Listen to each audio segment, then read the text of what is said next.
I guess at this time we'll introduce Linda Pegram, who will be speaking to you next. Thank you. She can introduce herself better than I can, but she's been with the health department many years. She's at the Edgewood office, and she works with education primarily, and she's always quite entertaining.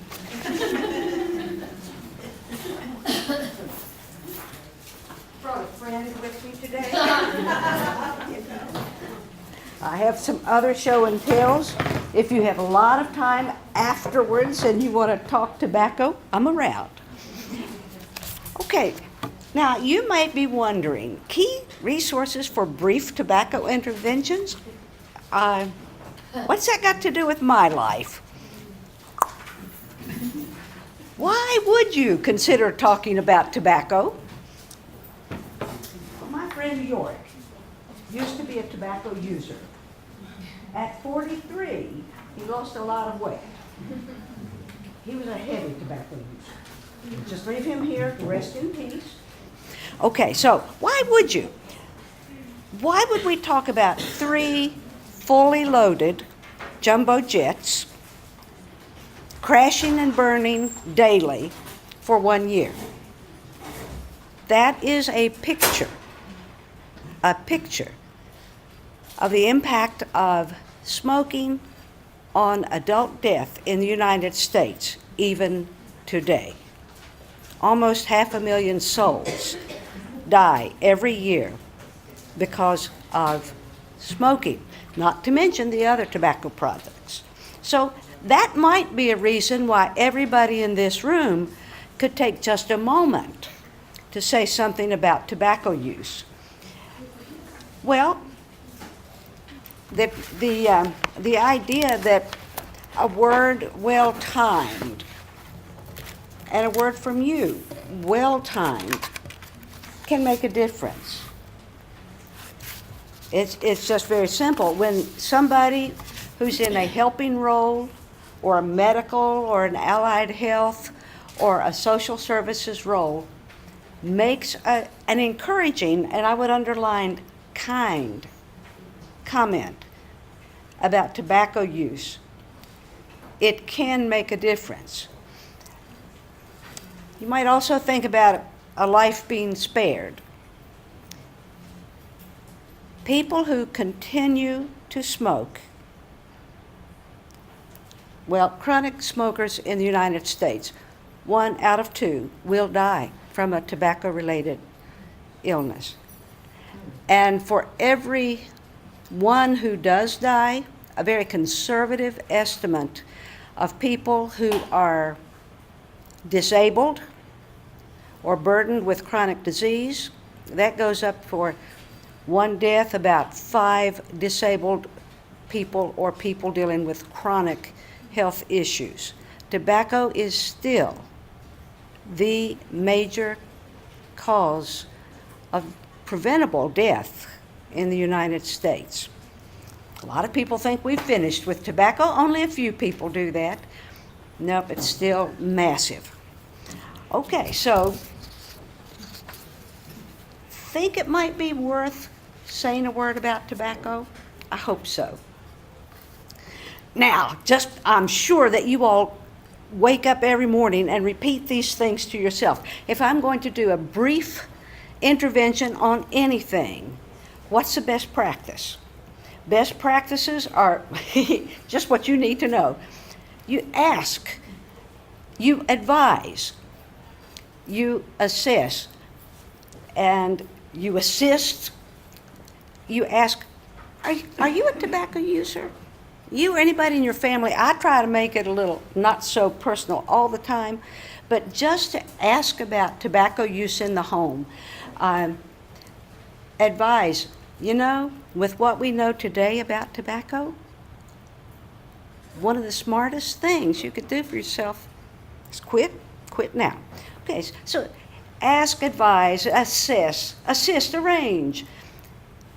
If they're not interested in quitting, then you think about asking them. And by the way, all of the A's are things that you do. All of the R's are things that You ask and let them respond. So relevance, risk, rewards, roadblocks, and repetition. However, you probably don't have time to do all that. Anybody have time to do all those things? Raise your hand. Yeah, that's what I thought. Okay, but I just wanted you to know there are best practices, CDC recommended. And there's something that's a little shortcut that is more practical for most people, and that's 2 A's and an R. Catch up with my notes too. Okay, how would you build tobacco talk into your time with clients? Just very simply, you take a couple of the asking. Do you mind if we talk about tobacco for just a moment? You know, you're not going to be in their face. You want to be seen as a friend. Not just a friend, as someone who can give some assistance. Okay, you want to advise them to quit, or if they've got family members, you advise them, get them to think about quitting. And then this is your major trump card right here. You refer, okay? And who you're going to refer them to, we'll get to that in just a minute. But basically respectful, basically sound, simple advice. And guess what? I haven't done a breathalyzer in here. There might be a smoker or a tobacco user among us. That's okay. You also can ask, advise, refer. And even if you say, you know, I've been caught in this for a long time, I wish I could quit, I would advise you to quit. And go on. Okay, move on to the business at hand, your business. And then,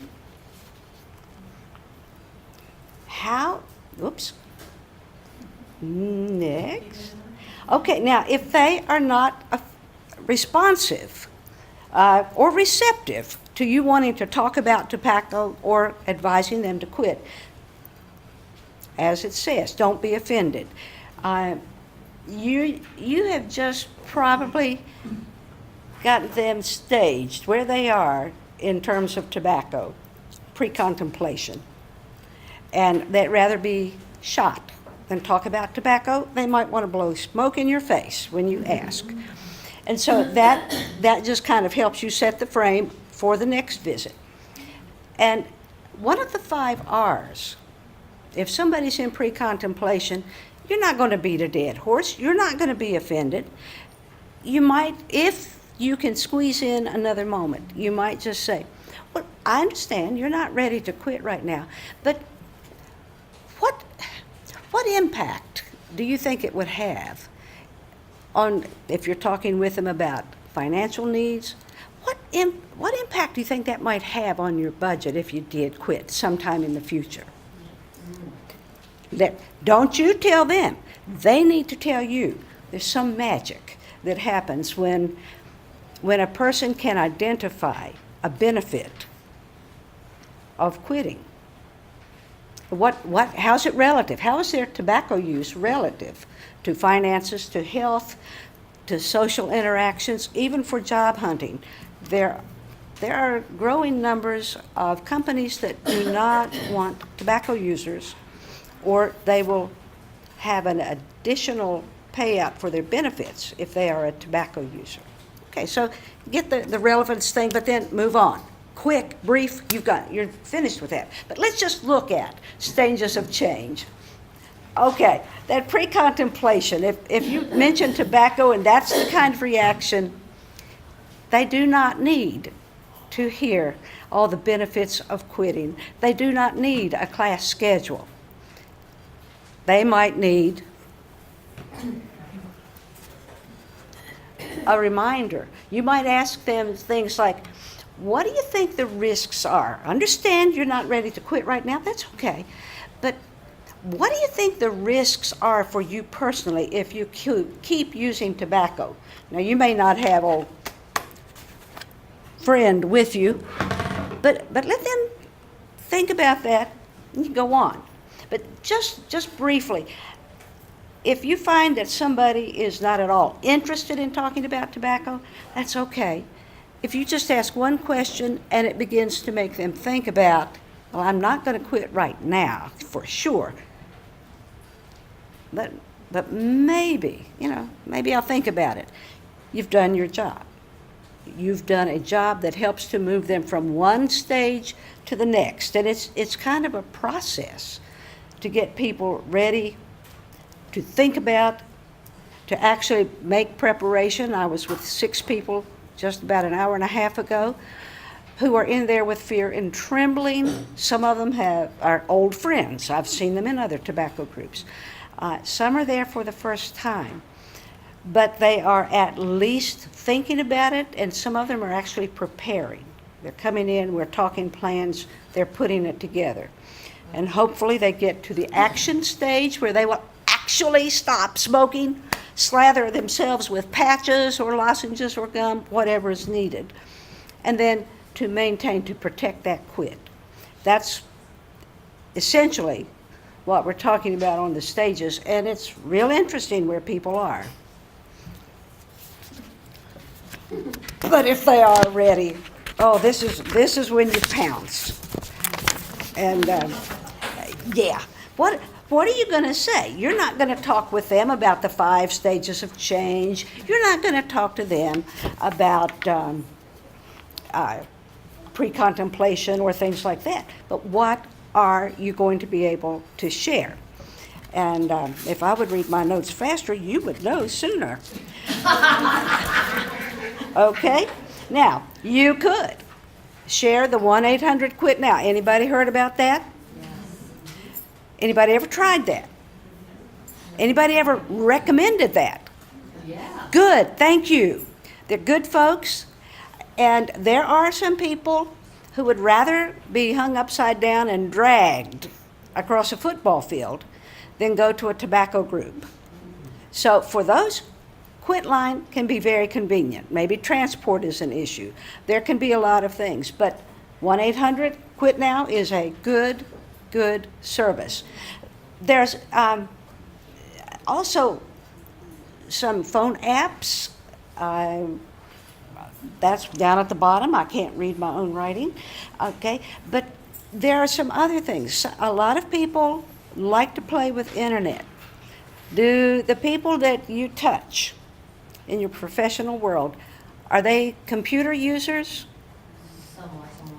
Okay. For the some that are or may be, there are online sites. And this becomeanx.org, actually that's kind of a special group to my heart. That's a kind of a marriage between Mayo Clinic, which is where I became a certified tobacco treatment specialist, and a group called Legacy. I think they now are Truth, but at the time this Become an X began,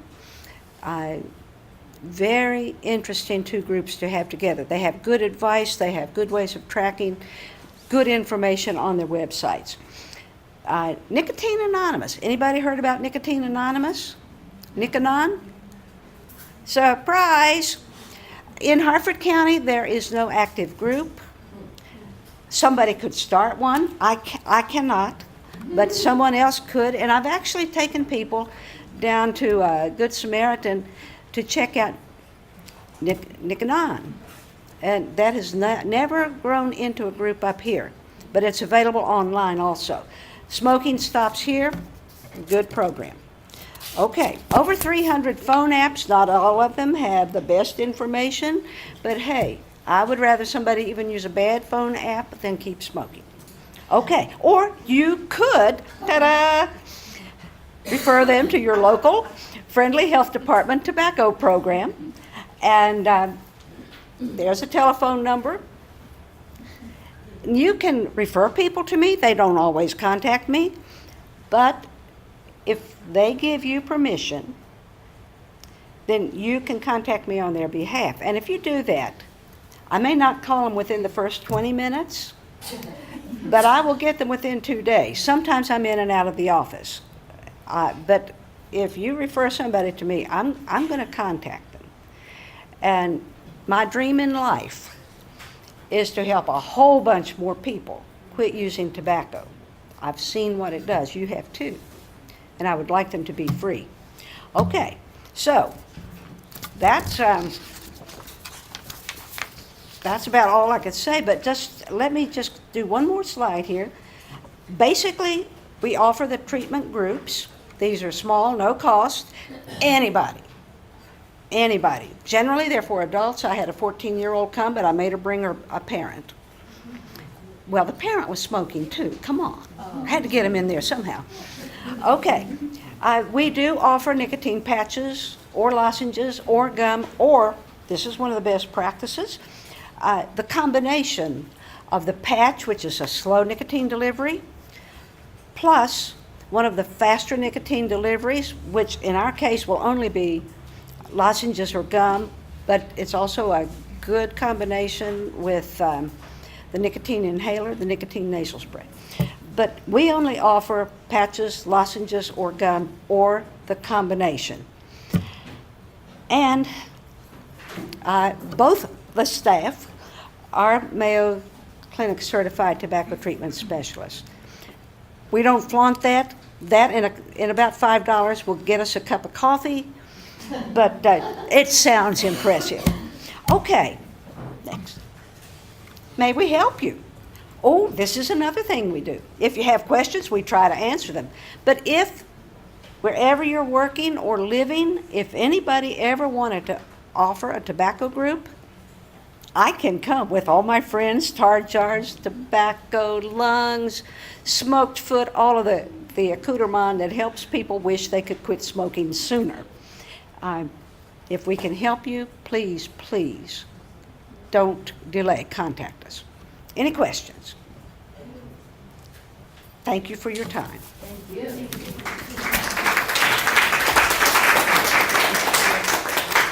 Don't forget your head. I believe that Linda also does a presentation on colorectal cancer. You should see the props she brings for that. When's that one? Okay. I touched the stand. I'm sorry, Tim. I want to thank y'all for joining us today. It was, I'm sure, tempting to not come inside on such a beautiful, unseasonably beautiful day. Tomorrow will be better, so hopefully you can get out and enjoy some of it tomorrow. Our next training is March the 19th. It will focus on transportation services in Harford County, which will include Harford Transit Services. It will include the volunteer driver programs. It will include medical assistance transportation. We're working on that.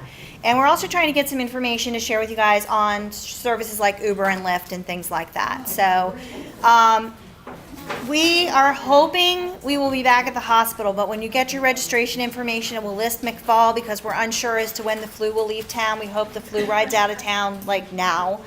But as we're not certain that we're going to have that space back, we're going to go ahead and reserve this space, and if there's a change, we'll notify you in much the same way we did about the change for today.